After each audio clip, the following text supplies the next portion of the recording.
Hi friends, today such a question. How does healthy eating affect the body? Hello, today we will talk about how proper nutrition affects the health of the body.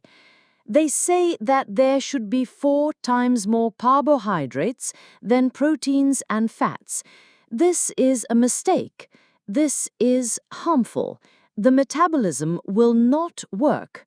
You can't eat before bed and immediately after sleep.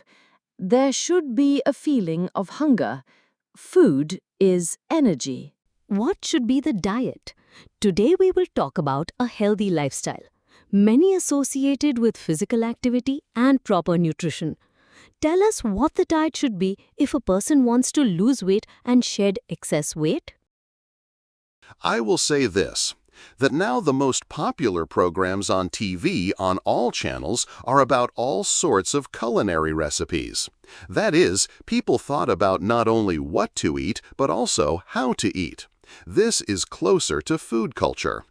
But a huge problem arises when we talk about the nutrition of people who are overweight or, on the contrary, have lost weight below the lower levels, anorexia. And that is why I personally have made many attempts. I made my own diet. I have been struggling with weight all my life because I am like my father. My father is from 110 kilograms, his relatives up to 150 kilograms. That is why it was very important for me, especially when I walked on crutches for 20 years, gained a lot of weight, and then the weight bothered me. It bothered my heart, interfered with breathing, interfered with energy. And how to get rid of weight if you move poorly? These are joints, spine.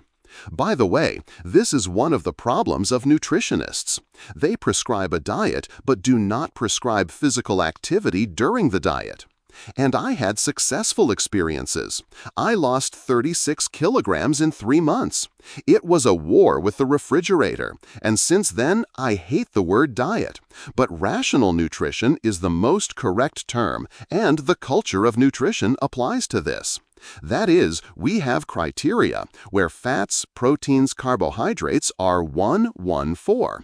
That is, carbohydrates should be 4 times more than proteins and fats. We need fats because it is a plastic material, and refusing fatty, for example, sunflower vegetable oil, is a mistake.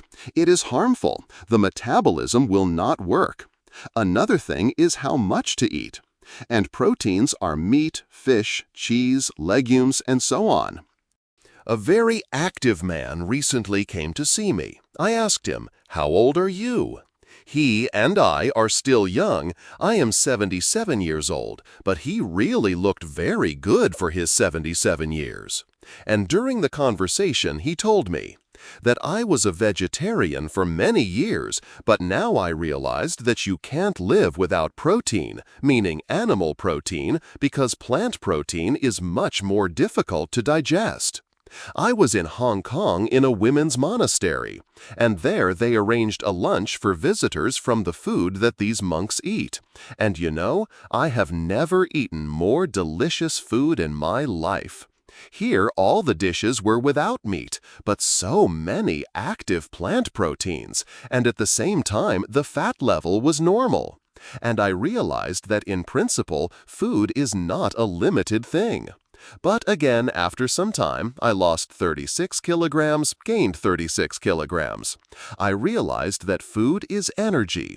If you eat a lot, it takes away energy, and you don't want to move. And therefore, it is necessary to take into account that after eating, when you have just eaten, you do not need to run, jump, no need. Let the food settle down. This is about the culture of nutrition.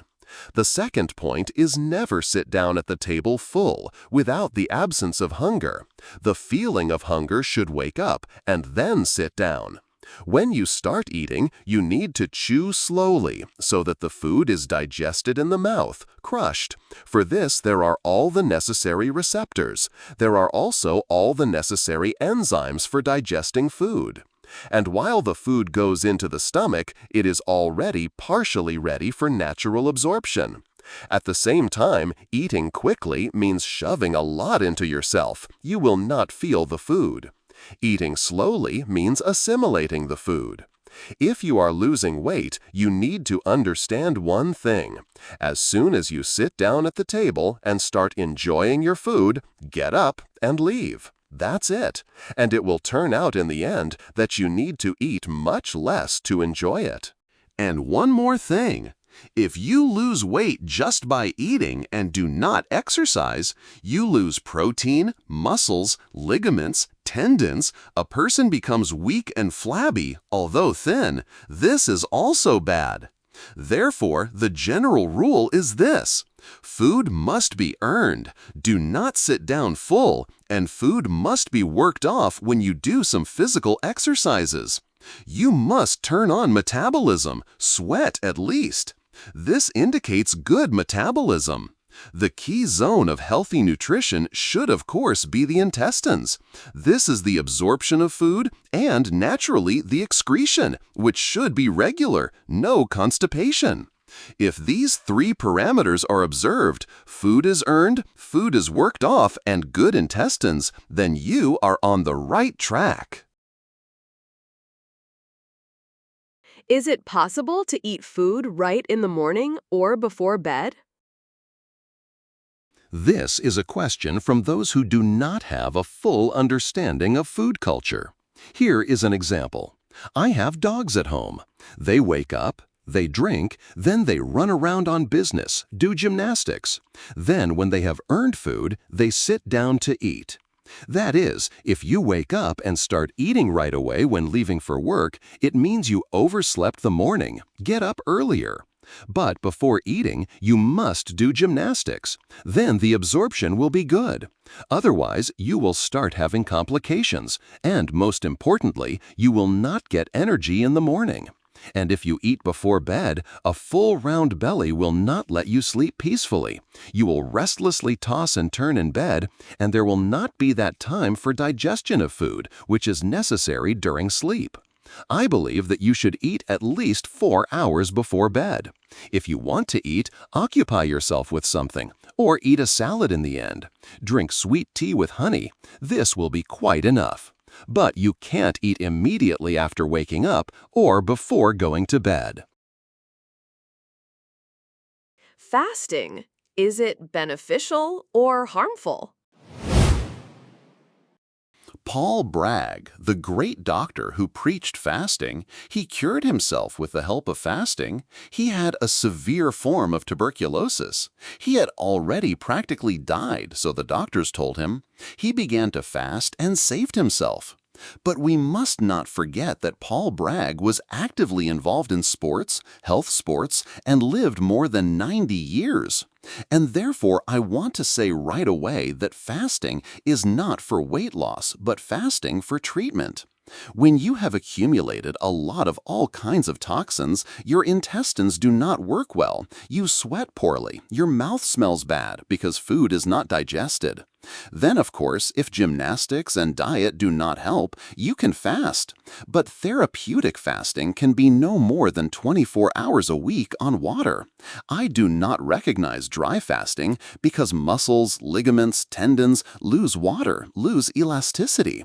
The main thing to understand about fasting is not to get carried away, because then they come with destroyed joints. That is, they all crack, squeak, everything hurts, the muscles disappear, because we need protein, I said at the beginning, yolks, proteins, carbohydrates. During fasting, proteins do not come in. If a person gets carried away with hunger, endogenous proteins, proteins of his own body, go into his food. These are muscles, ligaments, tendons, and therefore one thing heals and another cripples. Therefore, fasting is exclusively necessary only for medicinal purposes, after poisoning, after overdoing it on food, medications. I fasted for 4 years, removed products associated with excess intake of medicines, but I fasted, as I said, 1-2 times a week. But I have patients who easily fast when they need to remove acute pain in the back, but they are not allowed to take medications, and nothing helps, and he weighs 130 kilograms. I say, fast. They fast for 2-3 weeks on water, and the pain syndrome goes away. That's it. Fasting for the sake of treatment is useful, but fasting for the sake of losing weight is harmful. Can diabetics fast?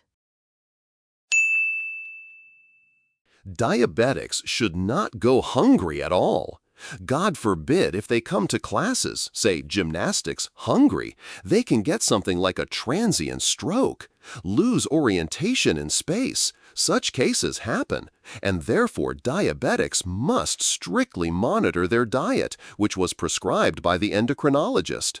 You cannot come to classes hungry, work out in the gym, and immediately after the class remember that there is a protein window of 20 minutes. You need to throw something protein into yourself, having prepared it in advance. Everyone should watch their sugar and, of course, not eat cakes, ice cream. Everyone knows this.